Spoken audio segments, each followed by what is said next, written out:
In today's video, I'm going to teach you how to use Smart Chips in Google Docs. If you're a frequent user of Google Docs, you might have come across a fantastic feature called Smart Chips. Smart Chips help you add versatile, dynamic elements to your documents, whether it's people, files, or calendar events. Let's dive into the process of adding and using Smart Chips. To start, open your web browser and go to the Google Docs website.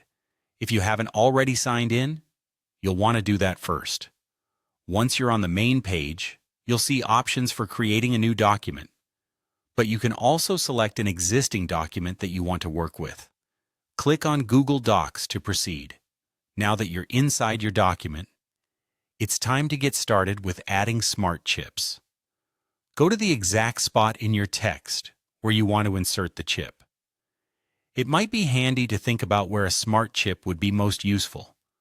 Perhaps when you want to reference a specific person or add a file link right next to some relevant content. Once you're ready, just type the @ symbol. This will bring up the Smart Chip menu right where you've placed your cursor. From the menu, you'll see various options for Smart Chips. Locate and click on Smart Chips from the options that appear. This is the main menu to help you insert various types of chips depending on your needs. Within the Smart Chips menu, one option you'll find is the placeholder chip. Clicking this option will allow you to add a placeholder for another type of content, such as text or numbers, which can be defined by you or someone you are collaborating with. Next, we have the person chip.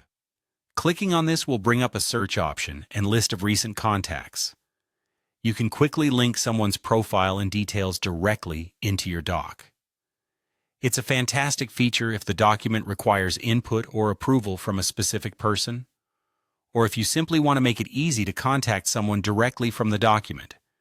If you know the exact contact, or if it's a recurring one, it might already pop up for you. Let's say